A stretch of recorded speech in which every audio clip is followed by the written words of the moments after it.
Vamos a ver si podemos...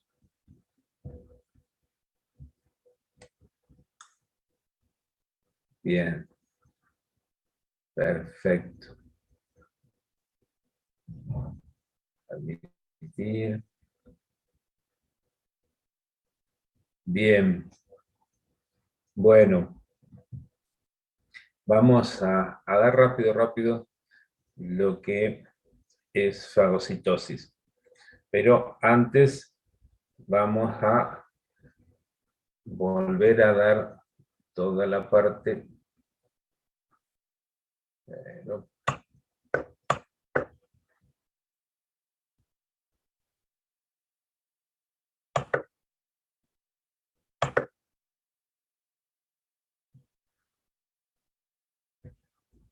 A ver, si entendemos una cosa. Vamos al caso de que nos pinchemos el dedo. Entonces, cuando nos pinchamos el dedo o nos cortamos, ¿no?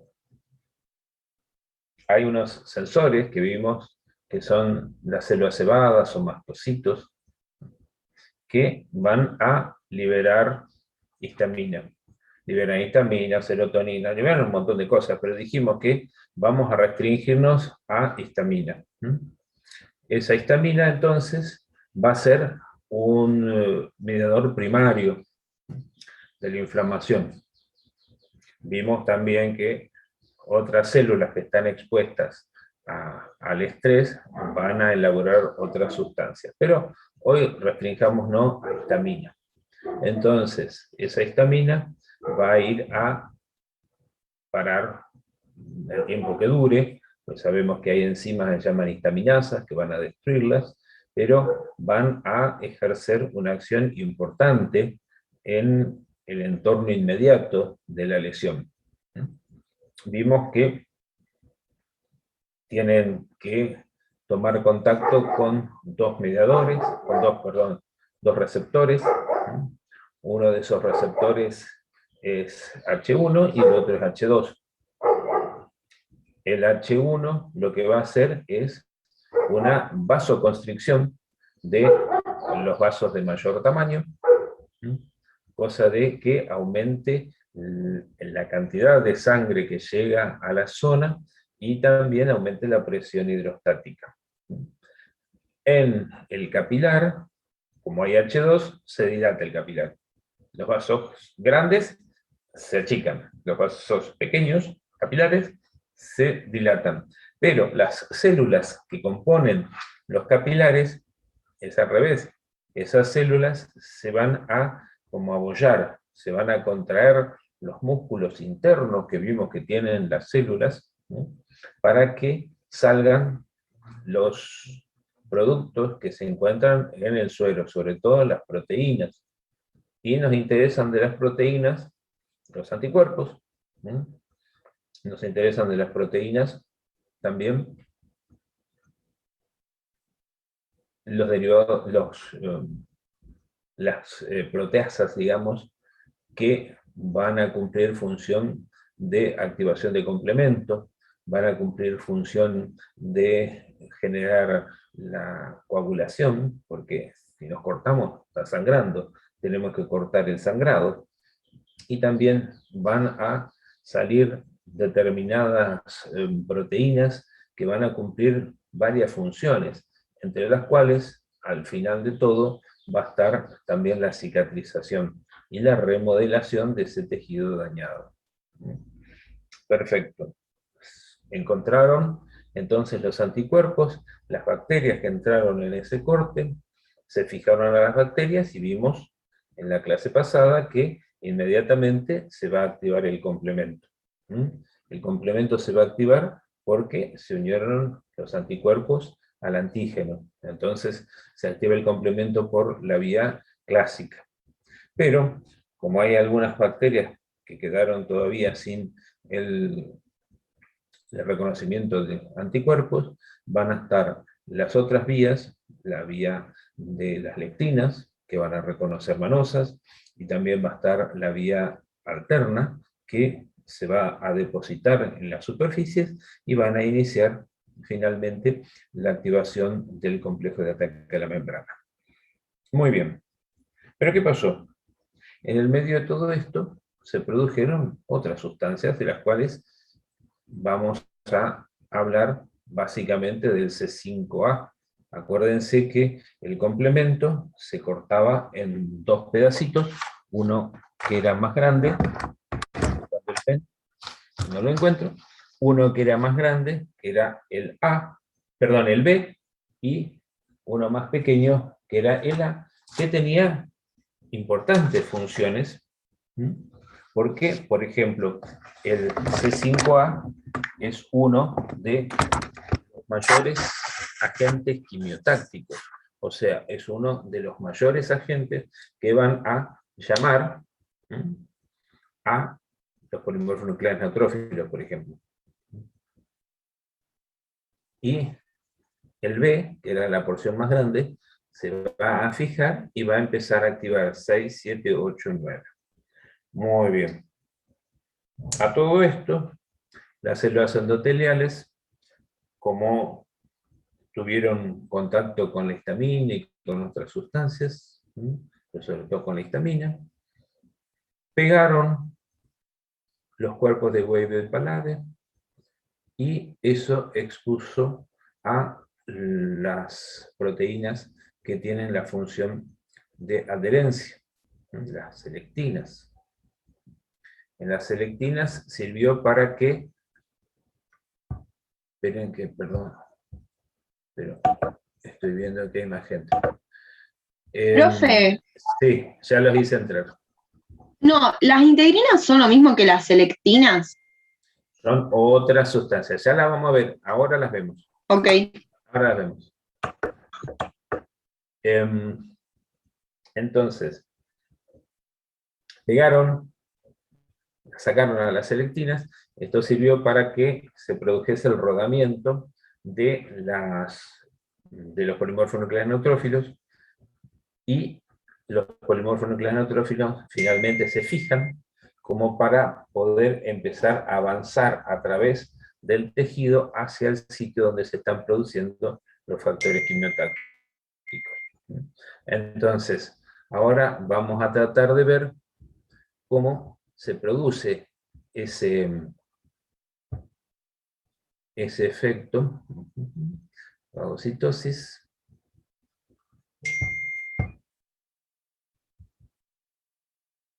No.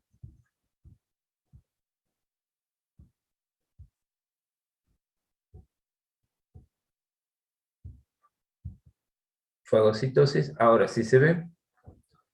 Muy bien.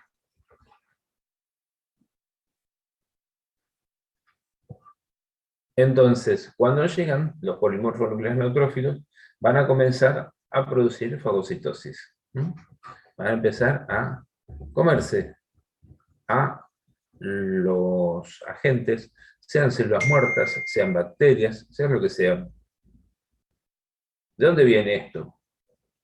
Fíjense, fines del siglo XIX, este hombre, Metnikov, que se peleaba con Ehrlich, porque Ehrlich decía que la inmunidad era por anticuerpos, era un moral. Acuérdense que Bourdet estaba del lado de Ehrlich. Y Metnikov decía que la inmunidad era por fagocitosis. Entonces, habían abierto una brecha, y bueno, en 1908 terminó, digamos, terminaron haciendo las paces porque le dieron el premio Nobel a los dos, a Metnikov y a Ehrlich. En fines del siglo XIX descubre la fagocitosis. Y a partir de ahí entonces elabora su teoría de la inmunidad era básicamente un proceso celular que eliminaba agentes infecciosos, eliminaba células viejas, eliminaba células transformadas, eliminaba células cancerosas. Era para él la base de todo. Fagocitosis viene de célula que come. Es una endocitosis, o sea, endocita, adentro, mete dentro, adentro, citocélula, mete dentro de la célula, rodeándola con su membrana y formando una vacuola, o sea, un tipo organela membranosa, en el cual se le van a unir los lisosomas, que son las vacuolitas que vienen con las enzimas y los productos que van a terminar matando a las bacterias. Fíjense que es importantísimo que en la superficie de los fagosomas, de las células fagocíticas, se encuentran las herramientas para capturar a las distintas bacterias, a los virus, a los hongos, a los parásitos. Si no tienen un elemento que pueda pegar, le es muy difícil o casi imposible. Y acá viene a cuento de lo que estuvimos viendo en la peliculita esa, ¿no? Los tallos y cómo manda para adelante la membrana para entonces localizar y fijar. Acá son unos macrófagos que están envolviendo un glóbulo rojo, que ya vamos a ver que al glóbulo rojo se le pegan los cuerpos inmunes circulantes, o sea, los anticuerpos y los antígenos. Entonces, cuando pasa por el vaso, ese glóbulo rojo puede ser limpiado de esos cuerpos inmunes circulantes, o bien es destruido junto a ellos. Cuando los receptores entonces se unen a los antígenos, ¡chup!, emite esas prolongaciones que vimos cómo se producían, y termina entonces cerrando y englobando a la partícula. Habíamos visto esto, habíamos visto un montón de receptores, vamos a seguir dando algunos receptores, pero los más importantes eran los survey receptor. Los Scavenger son muy importantes también. Ya les voy a dar una parte de los Scavenger, porque tienen mucha importancia y fueron descritos básicamente en los procesos de aterosclerosis, porque son receptores de los cuerpos grasos. Bien, entonces, una vez que se produjo la endocitosis, se produce la degranulación interna. Esto lleva a la destrucción de los microorganismos, pero cuando no puede englobarlo, el polimorfo nuclear neutrófilo hace una degranulación externa. Y acá puede traer una alteración de la matriz, o sea, puede producir un daño. Vamos a ver esto en el tercer parcial, que es uno de los mecanismos en los cuales el sistema inmune puede agredir al propio organismo. Por supuesto, estos polimorfos y los macrófagos son verdaderas fábricas de citoquinas y quimioquinas. Y acuérdense que, como están metidos en el medio de toda esa parafernalia bioquímica, sobre todo la formación de complemento por la vía alterna, tienen que tener los receptores que destruyan el complemento, o sea, C3b, BB, 3b, porque de lo contrario destruirían a el polimorfo nuclear neutrófilo. Otra cosa, yo ya se los había dado esto, pero vuelvo sobre esto, son las trampas extracelulares de neutrófilos o NETs. Esto es algo muy nuevo, muy nuevo. Son mallas de ADN, expulsa el ADN con enzimas, sustancias antimicrobianas, para que no puedan evolucionar, no puedan avanzar esas bacterias que han ingresado al organismo. Acuérdense que el estafilococo tiene justamente ADNasas para evitar las trampas de neutrófilos. Y yo acá les dejo la cita bibliográfica en la cual pueden llegar a tranquilamente a leer todo lo que son los NETs. Por supuesto, como todo, participan en trastornos inflamatorios y autoinmunes. También pueden estar directamente relacionados con los procesos de aterosclerosis, fibrosis quística, pero también periodontitis. La periodontitis, acuérdense, estamos trabajando en un cuerpo entero. Enfermedades autoinmunes como el lupus eritematoso sistémico, el lupus discoideo, la artritis reumatoidea. Hay una enfermedad autoinmune, una inmunodeficiencia no adquirida, sino genética, en el cual el paciente no es capaz de producir una fagocitosis eficaz, y por lo tanto eso se llama enfermedad granulomatosa crónica. Los pacientes muy pocas veces superan los 20, 25 años. Justamente uno de los problemas que tienen estos individuos es que no pueden generar los NETs. Bien, esto ya lo vimos, las bacterias extracelulares pueden ser detectadas por los receptores, pueden llegar a ser marcadas por los anticuerpos o pueden ser marcadas por el complemento para que se produzca entonces el ingreso. Y aquí viene la pregunta. Aquí viene la pregunta que me hicieron recién. Las selectinas son de varios tipos, ¿no? Pero fíjense, las selectinas pueden ser L, P o E, de acuerdo donde se describieron primero, pero fíjense, las L se descubrieron en los linfocitos, pero también están en el endotelio. Las P se descubrieron en las plaquetas, pero son fundamentales en el endotelio.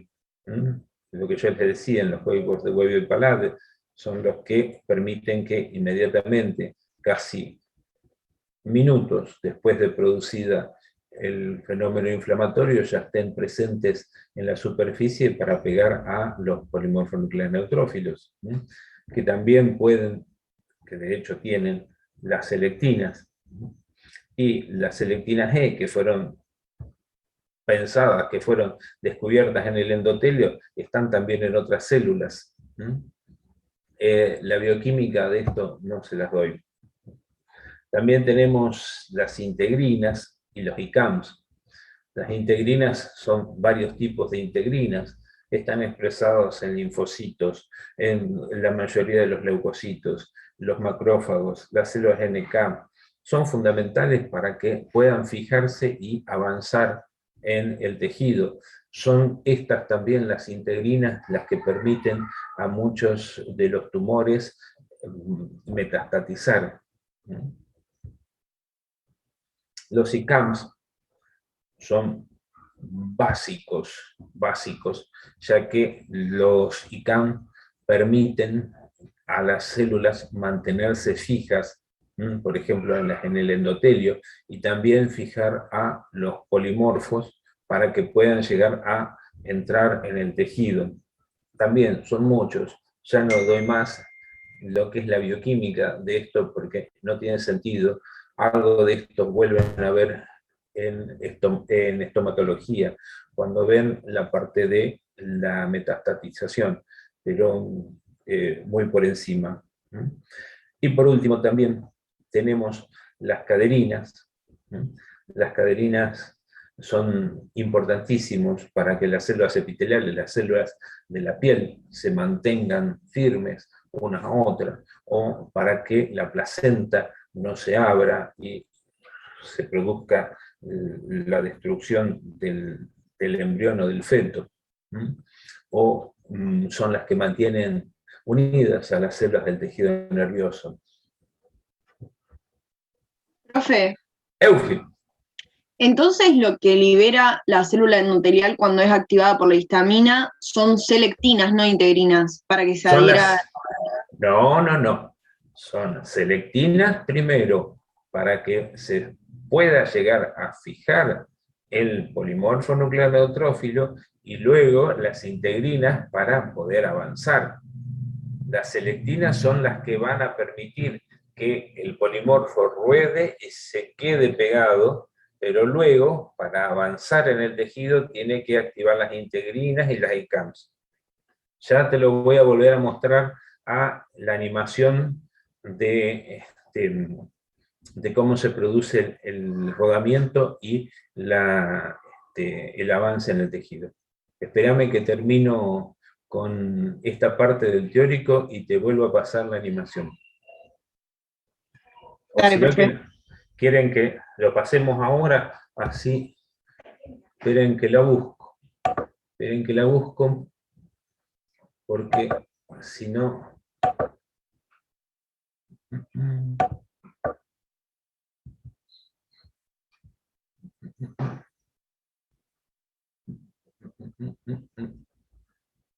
No, ligando al receptor no.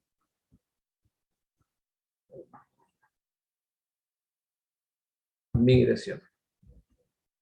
Acá está. Right. Volvamos acá. Pantallas. A ver dónde está. Migración. Bien, la están viendo. Fíjense.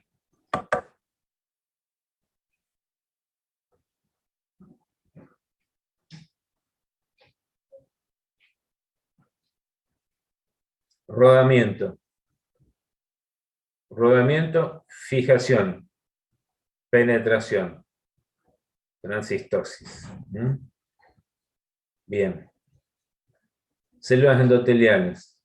Señales inflamatorias, inmediatamente, ¿qué salen? Las selectinas. Acuérdense que las selectinas estaban en los cuerpos de Weil-Palade. Los polimorfos nucleares neutrófilos están exponiendo oligosacáridos. Y ahí, entonces, comienza la expresión de integrinas. Integrinas con ICAMS se fijan y gracias a eso el polimorfo puede atravesar. ¿Queda claro ahora? Sí, profe, perfecto. Entonces, primero son las selectinas, que es por las que rueda, digamos, y después se activan, y para pasar por el tejido son las integrinas y CAMP. Exacto, porque esas integrinas, no quiero darles la bioquímica, pero básicamente tienen uniones muy, muy lábiles, porque son uniones a los polisacáridos, son,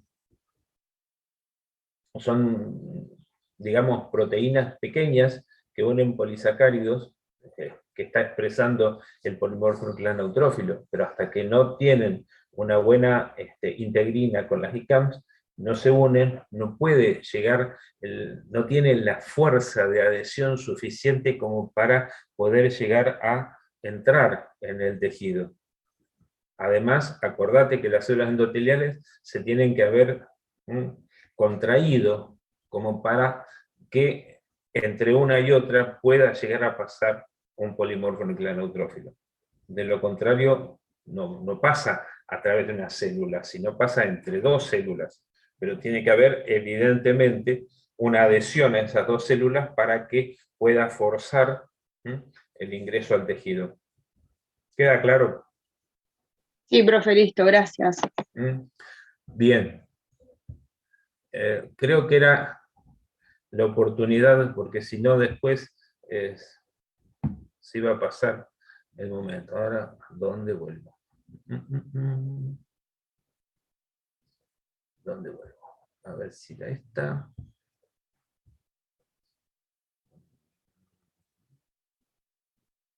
Creo que era esto.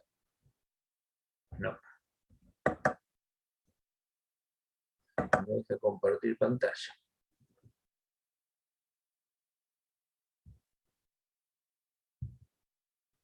Ahora sí. Bien.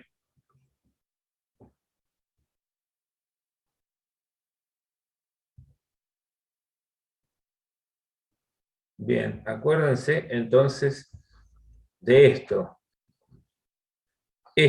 Los cuerpos de Weyl y Palade, a los 5 minutos están expuestos, como para que los polimorfos nucleares neutrófilos puedan rodar y hacer el primer pegado a las células endoteliales. Pero hasta que no hay una expresión de integrinas e ICAM, no hay la posibilidad de que puedan penetrar en el tejido. Bien. Esto ya lo vimos, activación de complemento, cómo facilita la lista. Bien.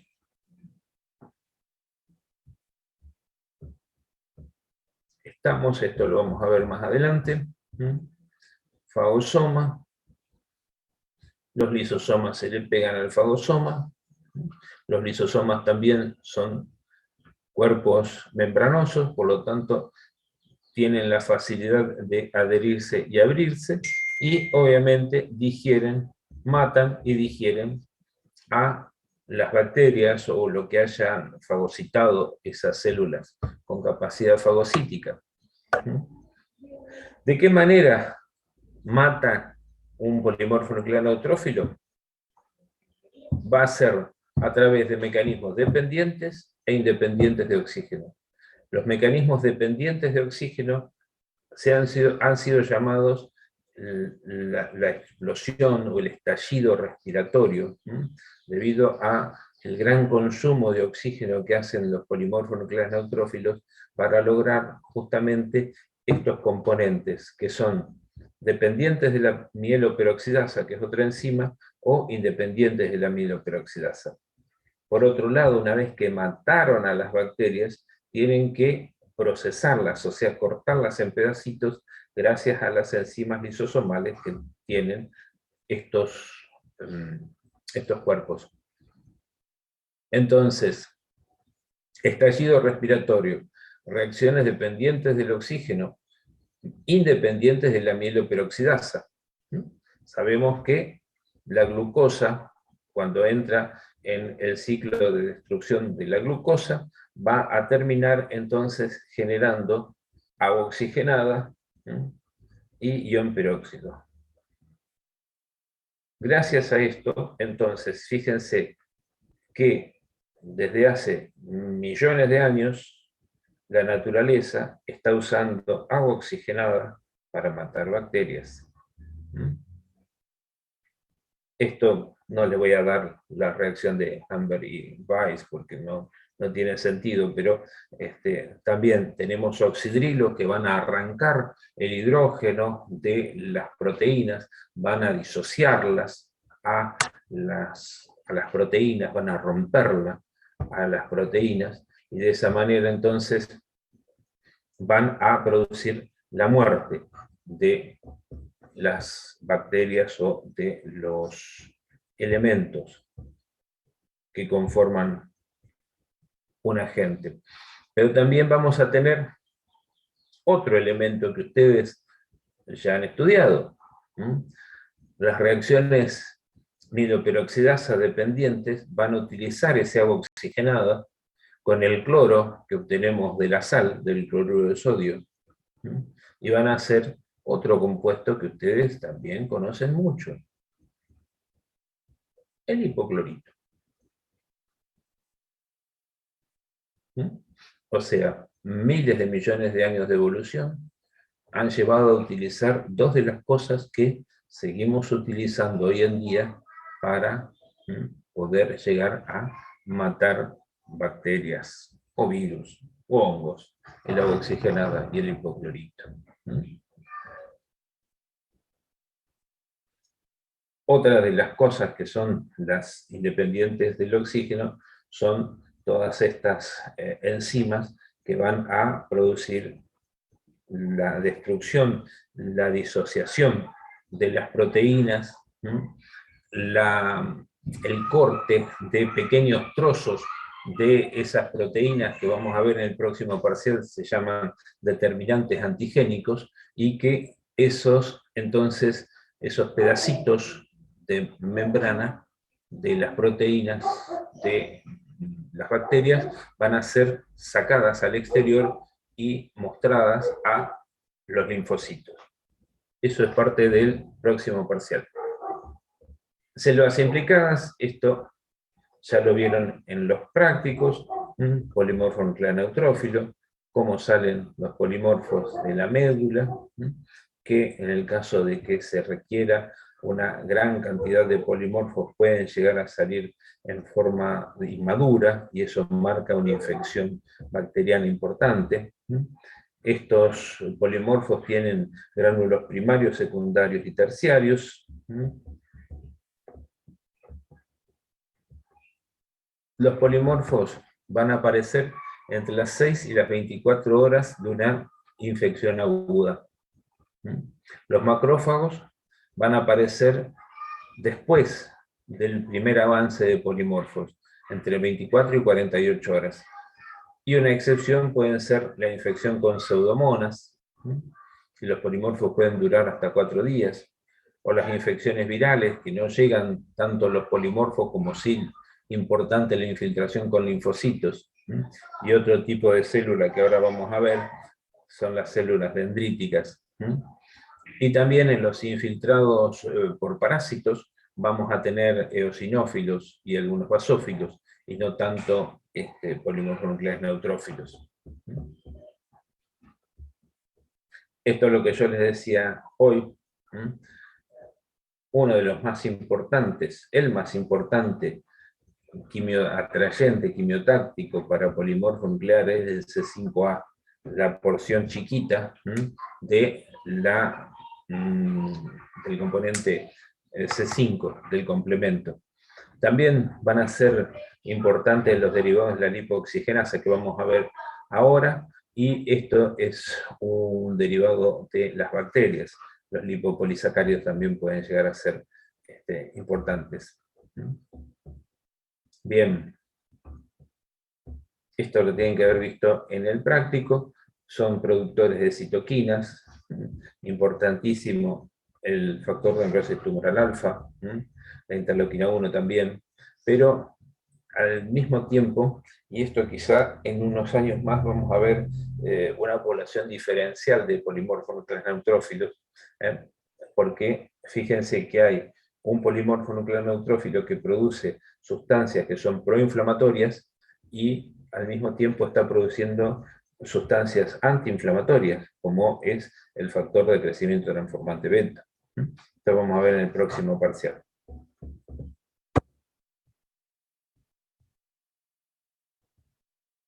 Admitimos el PAF, que vamos a verlo también más en profundidad ahora. El PAF es el factor activador plaquetario. Cuando se descubrió esto lo descubrió un francés trabajando en Estados Unidos, se llama Jacques Van Benist. Se pensó que el PAF estaba directamente relacionado con el shock anafiláctico, incluso un moderador del PAF o la enzima que destruye al PAF podía llegar a evitar el shock anafiláctico. Y bueno, resultó que no era solamente que se producía en los casos de shock anafiláctico, sino que formaba parte de la reacción inflamatoria. Bien, macrófagos, monocitos. El monocito es la etapa anterior, la que circula en sangre. El macrófago es el que está ya instalado en los tejidos. Tienen la tremenda importancia de presentar los pedacitos de las bacterias o de los elementos que ha fagocitado y matado a los linfocitos, o sea, es una célula presentadora de antígeno. Elabora también un montón de citoquinas y componentes, sobre todo los macrófagos hepáticos van a ser los que elaborarán las sustancias las proteínas de fase aguda, y obviamente son capaces de generar citotoxicidad, tema que vamos a ver en el tercer parcial. Bien, sigamos. Los eosinófilos ya vimos, importantísimos en los casos de parasitosis, igual que los basófilos. Los basófilos no son como los monocitos y los macrófagos. Los basófilos no son la etapa anterior del monocito, del mastocito, no. Esto en alguna bibliografía vieja puede llegar a decírselos. El basófilo es una célula y el mastocito es otra, no tienen nada que ver. Los dos tienen en común que son capaces de granular histamina y otras sustancias, pero no van a ser una célula anterior a la otra, no es la misma célula. Son dos células con dos células madres distintas. El basófilo está localizado en sangre, el mastocito en tejido. La vida media del basófilo son pocos días, el mastocito dura semanas. El basófilo tiene elastasa, proteína básica mayor, cosa que el mastocito no. Y bueno, por ejemplo, no va a generar la prostaglandina D ni el PAF, el basófilo, y el mastocito sí. El basófilo solamente tiene receptor para IgE, mientras que el mastocito tiene receptor para IgE e IgG4. Otra de las células, y aquí sí me voy a detener un poco más, porque no hay tanta bibliografía con respecto a esto, son las células dendríticas. Las células dendríticas, en unos años antes, decíamos la célula dendrítica, pero ahora sabemos que es una población distinta, son cosas distintas, no es una sola célula, sino son distintas células que tienen en común la morfología. O sea, son parecidas, pero tienen funciones distintas. Se producen en el médula, porque vienen del progenitor mieloide, y también algunas vienen de progenitor linfoide, pero son células dendríticas. O sea, ahí nos damos cuenta que hay al menos dos poblaciones totalmente distintas. In vitro pueden generarse a partir de monocitos, una de las poblaciones, la otra no. Y no son muy abundantes en sangre periférica, porque básicamente están en los tejidos. Pueden ser las llamadas células dendríticas mieloides y las células dendríticas plasmocitoides. Todo lo que sea oides, ustedes tienen que acordarse que significa parecido. Parecido. Bien, entonces, acá son células dendríticas parecidas a las medulares, a las que vienen de médula. Y acá son células dendríticas parecidas a plasmocitos. Bien, son células distintas, tienen distintos componentes, no se los voy a pedir, sí que van a tener función distintas. Yo me guío mucho por este autor, Feinboim, que es argentino. Tiene un libro que es un poquito complicado para entender. Está pensado para estudiantes avanzados de la carrera de bioquímica o biotecnología. Por lo tanto, no se los pongo como bibliografía porque se mete demasiado en temas de biología molecular. Entonces, no obstante ello, es un excelente libro. ¿Qué dice Feinboim? Dice, las células dendríticas son células presentadoras de antígenos que cumplen una función crítica en la inducción y regulación de la respuesta inmune adaptativa. Componen una población heterogénea, Heterogéneo significa diferentes. Heterogénea de células. La característica común es la capacidad de presentar antígenos a los linfocitos y censar. Se los puse entre comillas porque no es una palabra en castellano, es un neologismo. Sentir significa, pero no está aceptado por la academia. Por eso sienten señales en el medio indicativas de lesión tisular, orientando luego el desarrollo de una respuesta inmune adecuada. O sea, están en el tejido, si hay alguna modificación o alguna sensación de daño celular, van a extender, se llaman dendríticas porque parecen las dendritas del sistema nervioso, pero no tiene nada que ver con eso, extienden las prolongaciones, engloban y producen la endocitosis.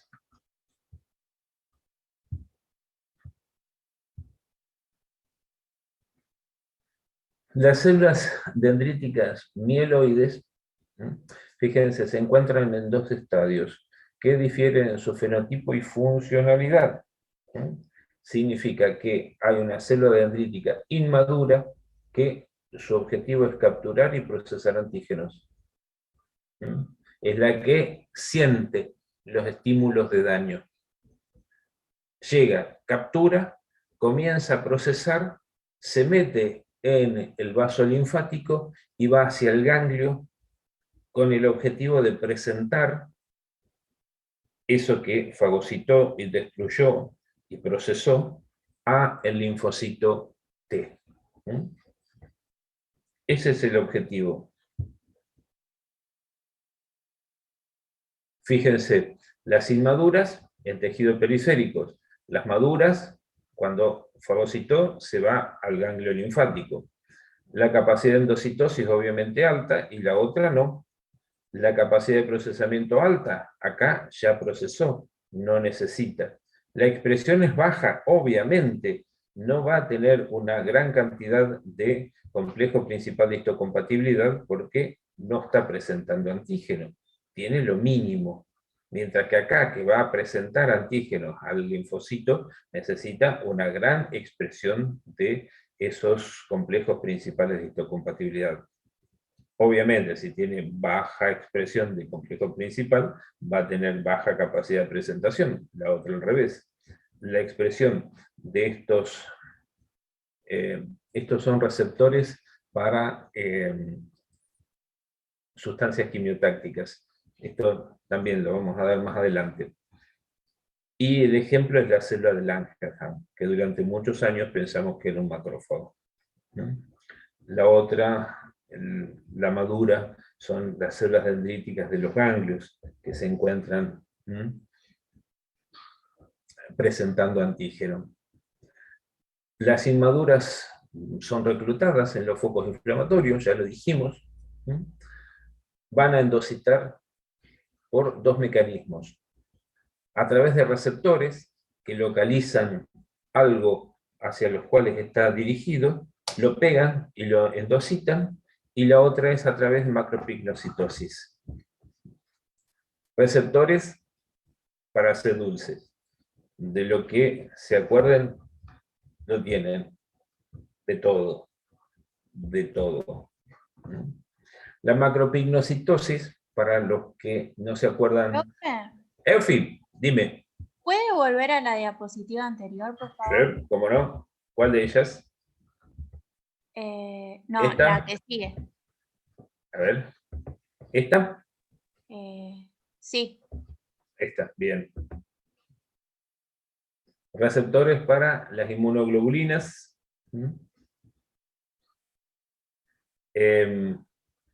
Esto ustedes ahora no lo van a entender porque todavía no les he dado inmunoglobulina. El receptor para la inmunoglobulina gamma, o sea la IgG, IgG, IgG, IgE, IgE. Receptores para el complemento, para el componente 3 y el componente 4 del complemento. Receptores para macroglobulina, o sea, receptor para IgM. Los scavenger que ya lo vamos a ver, receptores tipo lectina C. Esta lectina C pega a determinados azúcares, por ejemplo, manosa. Estos son receptores de manosa. Si hay una bacteria, la bacteria va a expresar manosa en su superficie, la va a pegar la célula dendrítica. ¿Puede pasar? Sí, profe. Bien. Otro receptor de manosa. Y otros receptores específicos de la célula dendrítica, específicos, bien específicos de célula dendrítica.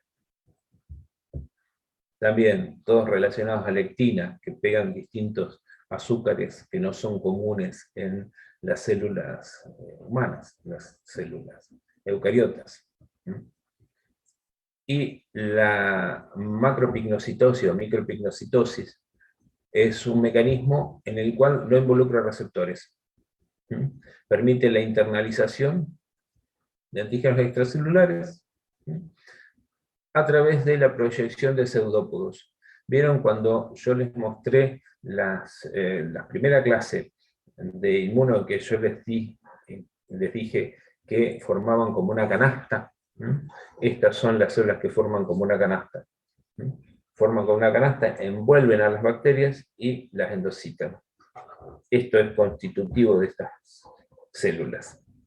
Eso eran las mieloides. Las plasmocitoides difieren en características y funciones, no presentan los receptores, por lo tanto, ahí se diferencian. O sea, si una pregunta, ¿cómo diferencia una célula mieloide de una plasmocitoide? A través de receptores, que no son los receptores de las mieloides. Corta. Van a estar también en algunas partes en circulación y en los tejidos linfoides, no tanto en el tejido periférico. Las maduras, esto hay una discusión entre los autores. Hay autores que dicen que cualquier célula dendrítica madura es capaz de activar el linfocito T naïf, así que es una discusión académica, pero vamos a pensar que cualquier célula dendrítica es capaz de activar linfocitos T, eso lo vamos a decir después en la activación linfocitaria. Fíjense, expresan los TLR 9 y 7, que eran los TLR que estaban dentro de vesículas, y que por lo tanto iban a reconocer los ácidos nucleicos virales.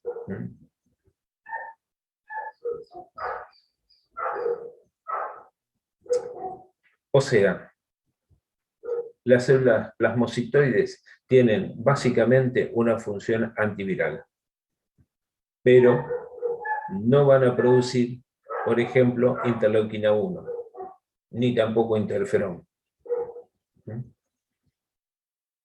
Pero sí son capaces de producir el factor de necrosis tumoral alfa. O sea, estas células son capaces de generar fiebre. A pesar de no ser células que se le llamaban fagocitos profesionales, le llaman algunos autores, las células endoteliales o las epiteliales o los fibroblastos también pueden llegar a ser la captura, igual que los linfocitos B. También son células que pueden estar entonces capturando antígenos y procesándolos, pero no van a tener la capacidad de presentación antigénica. Sí la tienen los linfocitos B. Y acá vemos esto que yo les hablaba de las células dendríticas plasmocitoides, eran capaces de producir TNF-alfa. El TNF-alfa tiene muchísimos efectos, muchísimos efectos. el TNF-alfa es, junto con la interleuquina 1, los principales productores de fiebre, ya que van a ir hacia el centro termorregulador, que está más o menos a esta altura, y a esta altura, en el centro de nuestro cerebro, en la zona más irrigada de nuestro cerebro por el polígono de Willis. En esa zona entonces está permanentemente sintiendo, midiendo la temperatura de la sangre que está circulando, y en el caso de que la temperatura baje, van a producir lo que ustedes, si en un momento determinado están haciendo cola fuera de un supermercado y no están muy abrigados, empiezan a temblar. Eso lo hace justamente el sistema nervioso a través de este centro termorregulador. Empiezan a temblar, a temblar, a temblar, porque el temblequeo hace que ustedes generen calor sin actividad muscular útil. O en el verano, si tenían que hacer esa cola al sol, empiezan a transpirar profusamente. ¿Por qué? Porque al calentarse la sangre, el centro termorregulador se enteró y mandó la señal de que había que vasodilatar. Al dilatar, es igual que los radiadores de calor. Por el radiador pasa agua caliente, y como tiene mucha superficie, entonces el calor de ese agua sale, y nosotros entonces sentimos el calorcito que nos está viniendo del radiador.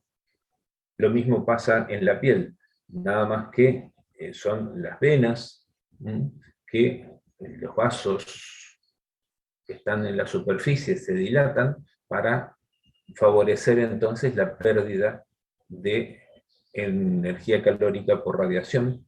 Y también, como yo les explicaba al principio, se le pasa la glándula sudorípara el calor al agua, el agua se evapora y entonces se lleva la energía calórica.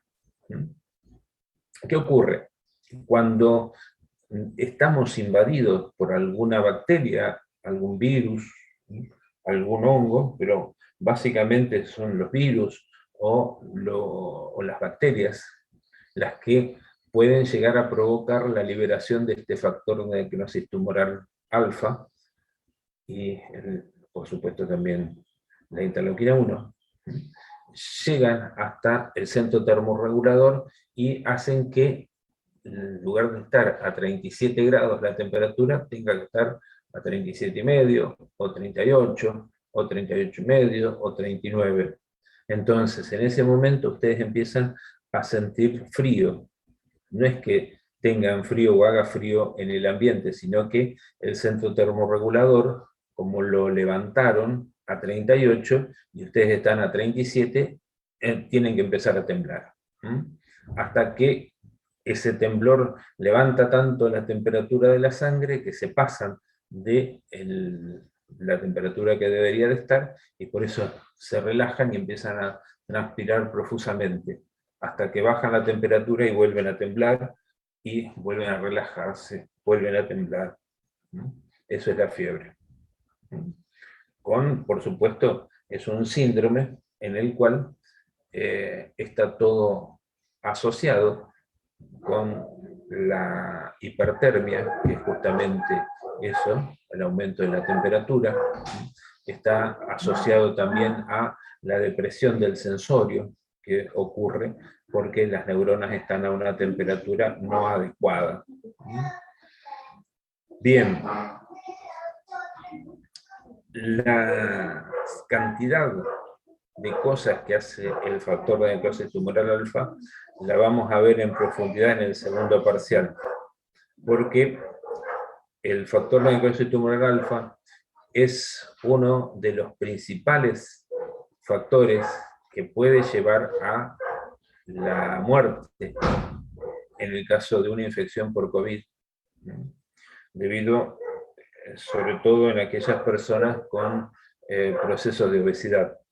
¿Por qué? Porque la célula grasa, produce el factor de necrosis tumoral alfa. Entonces el obeso mórbido, no estoy hablando del que está excedido de peso solamente, el obeso mórbido, que está por encima de los 150, 160 kilos, esa persona tiene un estado de inflamación crónica, permanente. Entonces, el factor de necrosis tumoral alfa va a provocar serios trastornos, y por eso esa persona obesa que se enferma de COVID, cuyo receptor es la enzima de conversión de angiotensina, que se produce eso en el pulmón, obviamente se afecta a las células pulmonares, y las células pulmonares son atacadas por el sistema inmune. Si ya tenemos un estado previo inflamatorio, un estado inflamatorio entonces se complica con una infección viral y lleva entonces a los cuadros de insuficiencia respiratoria que lamentablemente se ha llevado a tanta gente, ¿no? Bien, tristemente se ha llevado mucha gente, ahogadas prácticamente sin poder respirar. Tremendo. Bien, esto lo vamos a seguir viendo en el próximo parcial. Ahí estaba preguntas, y tenemos media hora para terminar el resto. Voy a hacer entrar a la gente que está afuera.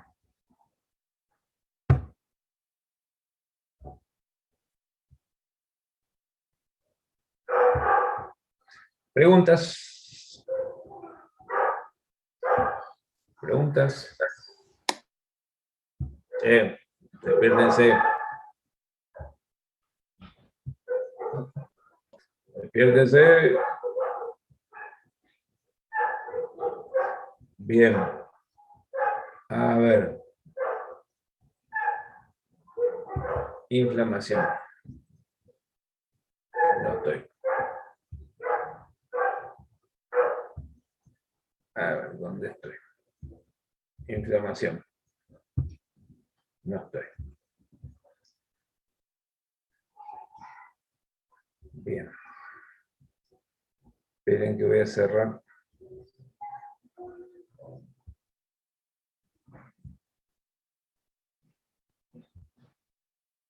Cierro todo lo otro, porque no me permite. A ver ahora si me permite abrir, compartir pantalla.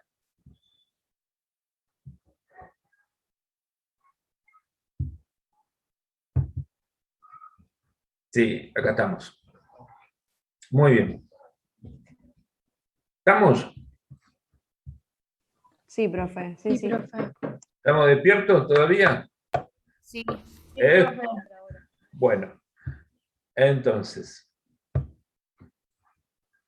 la pregunta del millón va a ser, ¿qué tenemos que estudiar de fagocitosis?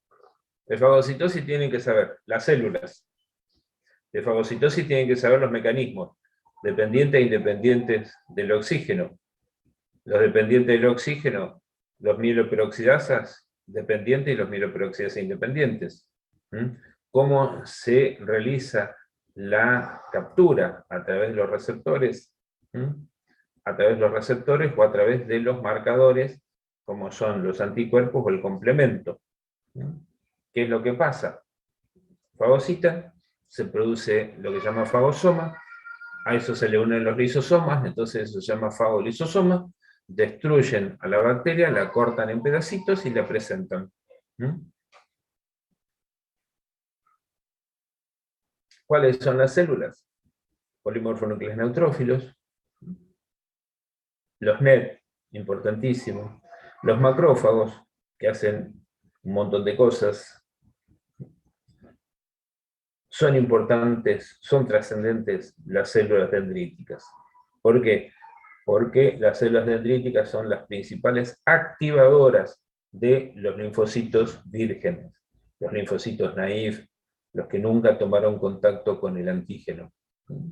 Son las principales activadoras, para algunos autores las únicas activadoras de linfocitos. Entonces, las células dendríticas se van a dividir en plasmocitoides, que eran las que parecen plasmocitos.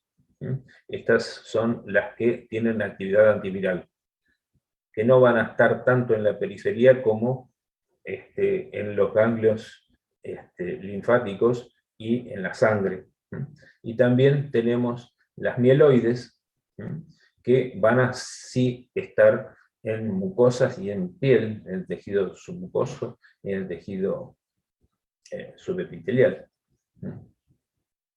Y que tienen ambas dos estadios de evolución, unas que son inmaduras, que tienen la capacidad de endocitar, procesar, y después que hicieron eso, se meten, sobre todo las mieloides, se meten en el vaso linfático, van hacia el ganglio, donde van a presentar el antígeno, o sea, lo que fagocitaron, a los linfocitos. Van a pasarle la información a los linfocitos. Ahí están entonces en etapa de célula dendrítica madura. Le pasan la información, activan el sistema inmune, y ahí se arma todo el bolonqui, ¿no? Ahí se va a producir el gran consumo de energía en búsqueda de eliminar a el antígeno, o eliminar a ese componente no propio que entró. Bien, sigamos. Acá está la canastita, la macropigmocitosis que yo les hablaba. ¿Ves cómo envuelve? Ahí no ven ninguna bacteria pegada, sino que está haciendo toda una envoltura de sus membranas para endocitar estas bacterias. Ahí tienen más. Bien. Vacuola. Entonces, mieloperoxidasa van a formar con el cloro y el agua oxigenada que produjeron en el estallido respiratorio, nada más ni nada menos que el hipoclorito.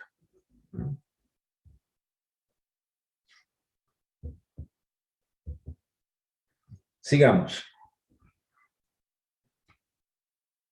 Entonces, hasta ahora, de las proteasas plasmáticas, vimos el complemento. Nos quedan ver esto, que es la coagulación. ¿Cómo está ligada la coagulación a la inflamación? Y es básico. Si nosotros nos pinchamos, nos cortamos, cualquier cosa que ocurra, vamos a sangrar. Y después del sangrado vamos a tener el tejido inflamado. Si nos pinchamos el dedo no podemos usarlo para escribir porque sonamos, nos duele.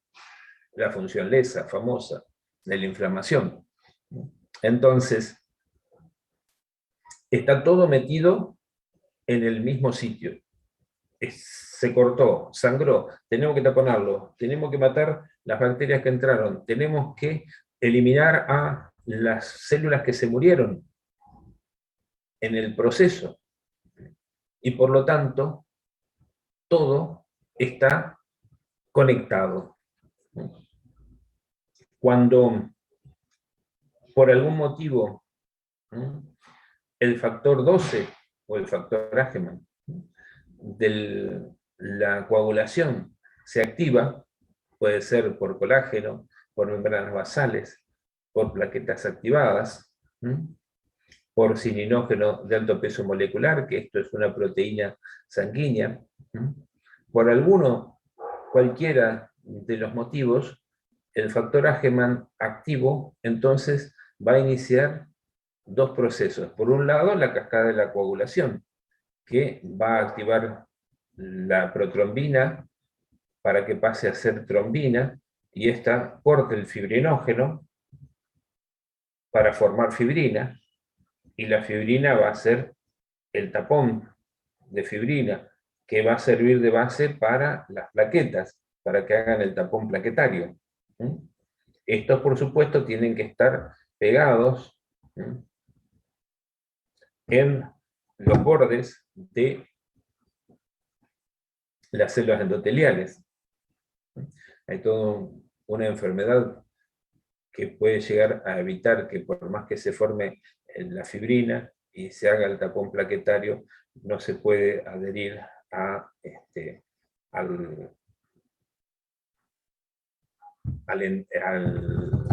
la célula endotelial.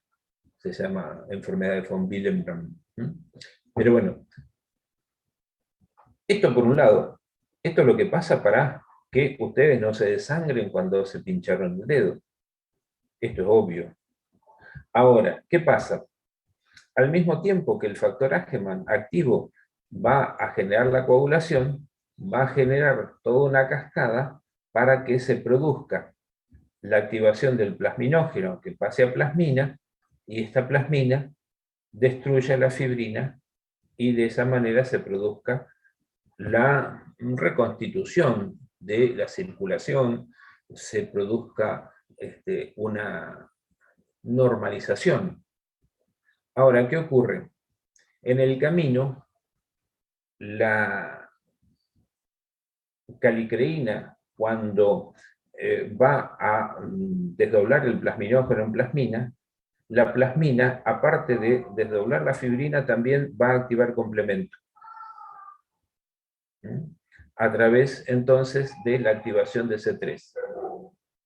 Y C3, sabemos que por un lado se va a pegar, por ejemplo, a B, al componente B, para transformarse C3B, pero por otro lado se produce C3A, que dijimos que iba a ir a generar una mayor liberación de histamina por parte del mastocito. Ahora, la calicreína es capaz de activar a partir del quininógeno de alto peso molecular, quininógeno high molecular weight, alto peso molecular, quininógeno. Del quininógeno de alto peso molecular es capaz de cortar 9 aminoácidos llamados bradicinina. Y esto tiene una importancia muy grande porque la calicreína va a ser frenada también por el C1 inhibidor, el inhibidor del elemento C1 del complemento. Si yo tengo poco C1 inhibidor, la calicreína va a ser un desastre, porque va a hacer mucha bradicinina, va a generar mucho proceso inflamatorio que no va a ceder con los antihistamínicos, porque acá no hay histamina en el medio. Bradicinina que va a generar dolor, bradicinina que va a generar lo que yo les dije, el angioedema hereditario o edema angioneurótico. Entonces, todo tiene que ver con todo. El inhibidor de la enzima convertidora de angiotensina, que se usa muchísimo para tratar la hipertensión, va a inhibir también al inhibidor. Por lo tanto, esas personas que toman los inhibidores para tratar el problema de la hipertensión pueden llegar a tener un cuadro de tos asociado al medicamento, ya que al inhibir el inhibidor de calicreína van a producir mucha bradicinina y le va a traer trastornos alérgicos, acá no tiene nada que ver la histamina, insisto, y que pueden llevar a tener que abandonar o cambiar el medicamento. Por eso, todo tiene que ver con todo, como decía Hipócrates hace 2500 años. Otra, espera que se me fue una. ¿Me puedes aceptar que me tengo que cambiar? Ah, ahí está. Gracias. Me cambié de dispositivo. Ah, listo, ya está dentro. ¿Se entendió esto de la coagulación? Sí, profe. Sí, se Sí, entendió. profe. Bien. Profe, yo no entendí para qué sería la bradicinina. La bradicinina básicamente es un proinflamatorio, independiente de la histamina, independiente de los derivados del ácido araquidónico, independiente de todo. Por lo tanto, la bradiquinina no va a ser fácil de inhibir. Hay medicamentos que le inhiben, ¿no? Pero no va a ser fácil de inhibir ni con corticoides ni con antihistamínicos. Y ese fue el problema que tuvo justamente uno de los profesionales de la facultad que extrajo unos retenidos y la persona hizo un edema de glotis que la salvaron de casualidad. Y bueno, zafamos porque la mujer no sabía que tenía angioedema hereditario, y tenía angioedema hereditario. Entonces hizo el juicio en mala praxis, pero zafó la universidad porque no lo sabía. Le preguntan, ¿usted es alérgica? Está bien, bueno, acabo de decir que no es alérgico, pero bueno, la gente no asocia esto a otra cosa que no sea alergia. Entonces, por eso, insisto, gracias a este problema, en la historia clínica que ustedes van a hacerle a los pacientes, van a tener que preguntarle, señora, usted en algún momento, cuando se pone nerviosa, se le hincha el ojo, se le hincha el párpado, el labio. Yo les podría mostrar un cuadro de una persona que se le hincha la lengua, que no la puede tener en la boca. Angioedema hereditario. No puede tener la lengua en la boca. No puede hablar. Casi no puede respirar. Entonces, es importante. Van a tener una persona en 500.000, pero si les toca y se les muere, pueden zafar. Pero el estrés que se van a comer. Entonces, preguntar si la persona niega todo, bueno, ustedes no son adivinos. Le hacen firmar que negó todo, no es alérgica, no tiene problemas, no se le hincha el párpado, no tiene problemas de tos, está perfecto, firmó. Hizo el edema angioneurótico y bueno. No puedo pedir un estudio a cada persona que viene para hacerle una extracción, porque no es de rutina. Ahora, si ustedes le preguntaron y dijeron que sí, vos sabés que a veces se me hinchan. Ah, bueno, vaya por favor a su médico, que le haga los estudios y que me diga qué anestesia puedo hacerle. Viene, puede hacer esta anestesia. Listo, fantástico, lo pegan en la historia clínica. Si llega a ser un problema, yo tenía la autorización del médico. ¿Me comprenden? Hay que cubrirse porque la gente está muy desesperada por sacarle plata a cualquiera.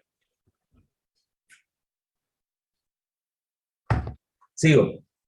Metaloproteinasas, otro de los derivados, entonces, humorales. Son una familia, son un montón, son una banda de enzimas dependientes del zinc, o sea, para que se puedan activar, para que puedan ejercer su acción, necesitan tener zinc en el medio. Y están involucrados en todo lo que se le ocurra y lo que no se le ocurrió alguna vez, están involucradas las metaloproteinasas.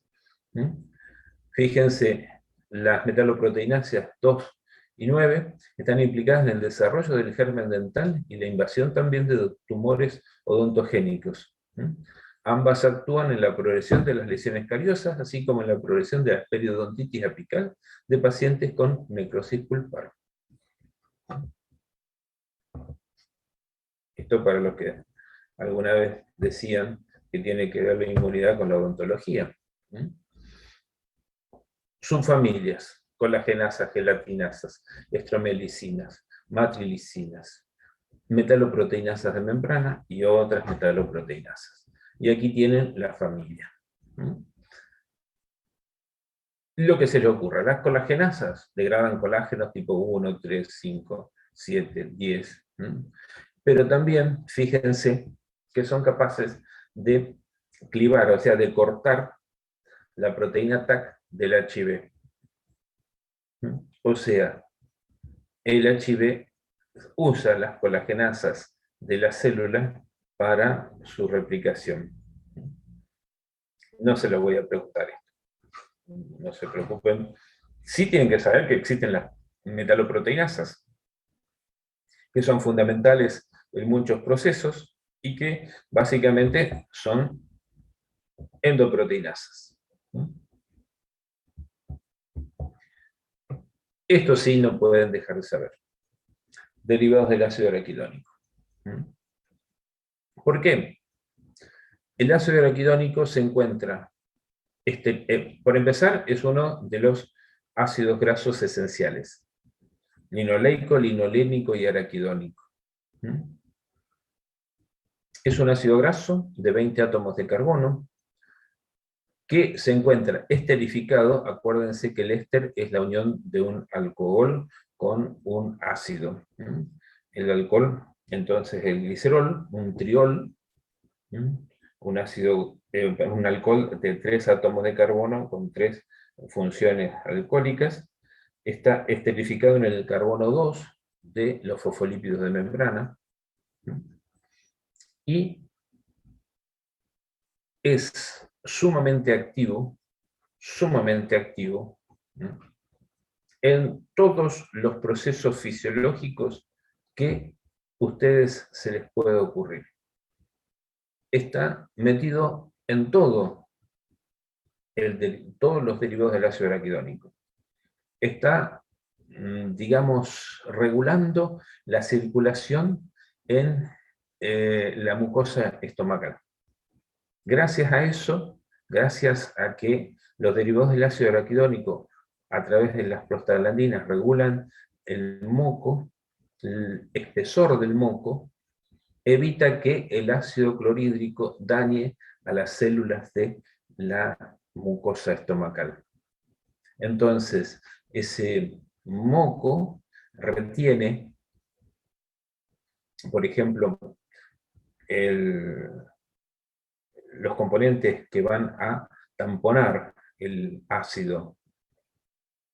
Yo antes tenía el pizarrón y les podía dibujar, pero cuanto más espesor de moco tengamos, entonces el hidrógeno que se pueda meter es rápidamente inhibido, y de esa manera no llega a dañar a las células. ¿Qué pasa? Si nosotros consumimos aspirina o consumimos muchos de estos AINES, que son las drogas antiinflamatorias no esteroides, inhibimos entonces la función de la ciclooxigenasa, no se van a producir prostaglandinas y por lo tanto el espesor del moco disminuye. No llega a tener la cantidad de bicarbonato suficiente en el medio como para tamponar, y por ahí entonces se produce la lesión de la mucosa con el ácido clorhídrico. Pero también los derivados del ácido araquidónico van a estar en la regulación de la circulación renal. La circulación renal necesita entonces llegar bien a todos los nefrones. Si tenemos una disminución de la circulación, podemos empezar a perder riñón. Y ahí estamos en un problema, porque podemos terminar en un trasplante de riñón. Los derivados del ácido araquidónico van a ser los que van a llevar a que el centro termorregulador se vaya para arriba y diga la temperatura tiene que ser 38, o sea, es el segundo mensajero en la fiebre. Los derivados del ácido araquidónico van a ser también los que van a estar activos en la inflamación, van a estar activos en la coagulación, en la formación del trombo. Por eso, si tomamos una aspirineta, vamos a inhibir gran parte de la formación de coágulos. Es un antiagregante. Vamos a inhibir entonces que se agreguen las plaquetas y formen trombos. Por eso es la famosa propaganda: una aspirineta por día es capaz de evitar 1 de cada 3 infartos. También van a estar relacionados, por ejemplo, a el cierre del agujero de Bottal. Cuando nosotros estábamos en la panza de nuestra madre, como no funcionaban los pulmones, la circulación pasaba de un lado del corazón al otro. En el momento en que por eso el lado derecho estaba a muy alta presión. Por eso parte de esa sangre pasaba, además, la sangre venosa que iba, digamos, a nutrirse del oxígeno que nos mandó nuestra madre en etapa fetal, que pasaba por las venas umbilicales, eran las que traían el oxígeno. Entonces tenía que pasar del lado derecho del corazón al lado izquierdo. Y eso lo lograba porque había mucha presión en las arterias pulmonares.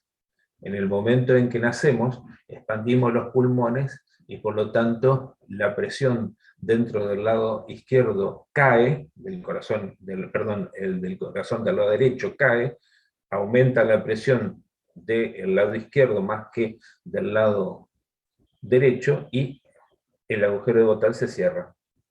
Ese cierre también está mediado por los derivados del ácido araquidónico. Y tantas funciones fisiológicas. Los derivados del ácido araquidónico también van a estar directamente involucrados, por ejemplo, en la disolución o la apertura del cuello del útero, la disolución del tapón mucoso. Por eso es que se había prohibido en un tiempo determinados productos con prostaglandinas porque servían para hacer abortos, ¿no? Se colocaban en vagina y al dilatar el cuello del útero provocaban el aborto. Entonces, al estar involucrados en muchísimos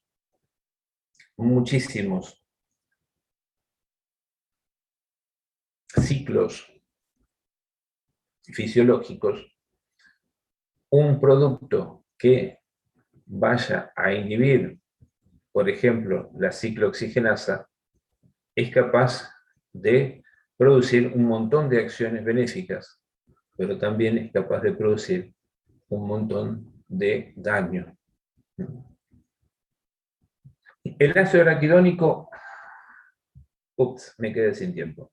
El ácido araquidónico, entonces, va a ser metabolizado por dos enzimas, uno que se llama lipoxigenasa y otro que se llama ciclooxigenasa. De la lipoxigenasa se va a desprender con un nombre tanto gracioso, el hidroperóxido de icosa tetraenoico, que pasa a hidróxido de icosa tetraenoico, y de acá derivan los leucotrienos. Los leucotrienos son muy importantes en los cuadros respiratorios, como por ejemplo el asma bronquial. Tiene una tremenda importancia.